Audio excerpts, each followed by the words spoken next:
Here comes Gino with supper for everybody.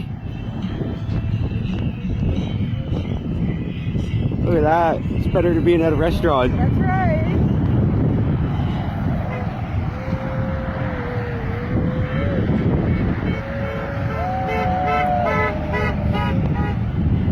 This video is brought to you by people who like, share, and subscribe to this channel. You can also support my work by buying me a coffee. The Fellowship of Guelphissauga continues, with the Lord of the Liberals and the Mayor tackling extremism. Across the nation, people gathered in the streets, waving Canadian or non-Canadian flags at passing traffic. They were protesting to axe the carbon tax and other things. After the RCMP cleared the nation of Diagolon of any criminal activity, the Lord of the Liberals hunted through their ranks for signs of extremism. Meanwhile in the Shire, the Mayor was dealing with his own extreme problems along with the axe the tax protests. He also had to tackle his corporation's extreme revenue surplus, backlog of automatic tickets, and voting accessibility problems. Can Carly of Klassen and the Elder Elves do anything about the housing cost crisis? And will the Lord of the Liberals and the Mayor overcome their extreme problems? In the ruins of Ottawa, the Lord of the Liberals reigned over his lands. He grumbled on his throne since his socks were still in a knot from missing the fish on his hunt for extremism. Last week, he accused Pierre de Poliev of being an extremist for visiting with Philip the Goat in the nation of Diagolon. But after a quick RCMP investigation, that accusation ended up being a flop. The Lord of the Liberals was all butthurt from his flopped accusation, so he decided to up his game instead. He expanded his hunt for extreme behavior all the way to Goderich, Ontario, with the help of the military. He hired some foot soldiers to hunt in the streets of Goderich for extremism and to hand out some extremely odd pamphlets. When asked what they were doing, the foot soldiers said it was an extremely regular event and was nothing to worry about. However, not everyone simply follows orders and asked questions instead. Several people wondered why they had never heard of these types of military wellness checks before, if apparently they're a yearly event. It all seemed extremely odd.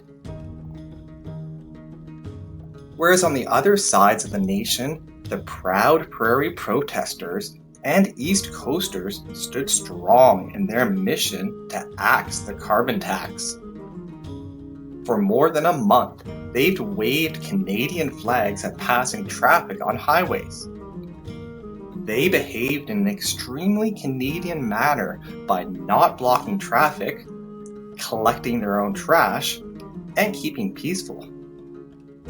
Their extreme commitment to their cause and freely feeding people every day was also starting to harvest some results. So far, the Premier of Saskatchewan has joined the battle to axe the carbon tax, yet the other premiers remain silent. In the lands of Ontario, the big blue orc hasn't budged off his buck-a-beer donut to clear them out. If only they could convince the Lord of the Liberals to give up his precious carbon tax, then all these peaceful protesters would disappear. Eventually, the big blue orc rose from his buck-a-beer slumber to deal with the protests in the lands of Ontario. However, it wasn't the peaceful axe the carbon tax protesters who got his attention. It was the non-Canadian, non-peaceful protesters who did. Sporting their flags from different countries, they set up camp in Ottawa to Toronto, Hamilton, and elsewhere. They waved their multicolored flags from different countries while marching by the giant pit in Parliament Hill. In the swamps of Toronto, they behaved in a non-Canadian manner by blocking traffic and yelling at passerbys. Their non-peaceful protest expanded into the smoky streets of Hamilton as they set up camp and trashed McMaster University. Luckily, their mostly peaceful protest hasn't reached the Shire yet, but the university was getting prepared. They've already issued statements saying that tent encampments are against school policy and place signs on Johnston Green.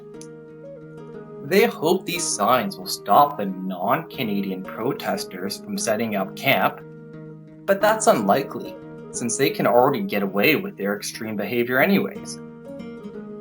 If only the Big Blue Orc would get the police to stop this extreme behavior. But instead, they're going to keep feeding them more coffee and stale pizza from Tim Hortons. Meanwhile, back in the Shire, the mayor was dealing with his own extreme problems. Not only were the Axe the Carbon Tax and the tax sign guy protesting in the streets, there was also an extreme backlog the mayor had to deal with. He was getting extreme pushback over the corporation of the Shire's sources of revenue. There was also an extreme backlog of tickets, thanks to the automatic speed cameras, stopping him from collecting more fines. Even the Sunshine Listers were pushing back against the mayor over his planned tax increases and voting procedures. Unfortunately, all the problems on the mayor's table were happening in real life instead of online, so he couldn't block people's comments like he does on Twitter. Even the Sunshine Listers making over $100,000 per year were getting concerned over their corporation's finances. Thanks to last year's extreme residential tax increase, the corporation of the Shire finished the financial year with a $7 million operating budget surplus.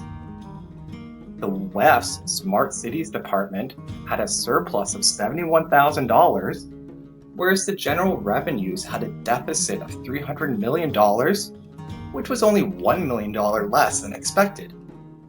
The $1 million surplus made the Sunshine Listers agree with the tax sign guy as they questioned the need for future tax increases. They suggested the $7 million surplus be split up into a variety of reserve funds, including $3.7 million saved away to help lower future property tax increases. The mayor tried to block the Sunshine Listers' comments, like he does on Twitter, but that didn't work with their public financial report. They urged him to take their advice to stash away the $3.7 million for when he has to flex his strong mayor powers on the corporation's budget next year. If he didn't do that, then it could risk their comfy $100,000 per year jobs. So they created a new proposal to get more powers of their own and control over the sources of revenues for the corporation of the Shire. The Sunshine Listers recommended a new process that would keep parking ticket challenges from taking up time in court. Instead of being decided by a justice of the peace, they wanted for a staff member to review the case and determine if an administrative penalty was required. Rather than go to court, tickets would be disputed through a review conducted by a municipally employed screening officer who could confirm, cancel, reduce, or extend the penalty. The Sunshine Listers argued that this system would provide quicker resolution of disputed parking tickets and fewer tickets withdrawn due to court delays. Also, bylaw enforcement officers would no longer be required to prepare for and attend court, giving them more time to take calls from Karen. Their proposal will be considered at a Council of Elders meeting early next week. The recommendations of this report should be considered against the backup of the overburdened court system, the Sunshine Listers stated. The court system continues to experience significant delays and case backlogs, worsened by the pandemic. That was no surprise given the new red light cameras and automated speed enforcement cameras clogging people's mailboxes with surprise tickets. Even the Corporation of the Shire's workers got 26 speeding tickets while doing their jobs, which may or may not include the police.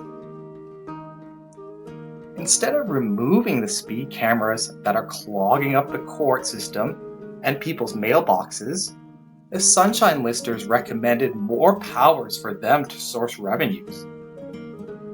They suggested the Council of Elders approve them expanding the kinds of offenses they prosecute on the province's behalf, such as speeding tickets, liquor license offenses, and matters covered by the Dog Owners Liability Act. They will have to convince the Council of Elders and the Mayor to grant them such extreme powers, since the Mayor is supposed to have the strongest powers in town. But the Mayor did show his strong powers with a 10-3 vote at this week's Council of Elders meeting. Even though the Sunshine Listers recommended against online voting, the majority of the council approved it anyways. The Corporation of the Shire first used online voting a decade ago in 2014, but then stopped it in the next two elections afterwards. It has only recently returned in elections, along with vote by mail and vote from home as accessible options. Along with the Sunshine Listers, Bill of the Alts, Linda of Bezutel, and Michelle of Richardson opposed online voting. They were well aware of its potential security threats and the possible manipulation of results. The clause adding online voting was originally put forward by Aaron of Caton, who's known for meddling with elections and things caught in Guelph online. This is certainly not a perfect system, but it does balance the issue of security with independence, and I think we owe it to the community to ensure that we do have a secure system. Phil of the Alt said, as he lost the vote for safer elections. Both the Lord of the Liberals and the Mayor tackled some extreme problems this week, and yet they wondered why the tax protesters remained. Like pulling a toy away from a child, the Lord of the Liberals might have to give up his precious carbon tax to keep his crown. The Mayor could also get rid of those pesky tax protesters too, if he actually listened to the Sunshine Listers and flexed his strong mayor powers all the way to a 0% residential tax increase next year. That would sure show them who's the real strong mayor in this town. Can Carly of Klassen and the Elder Elves do anything about the housing cost crisis? And will the Lord of the Liberals and the Mayor overcome their extreme problems? Stay tuned here to see.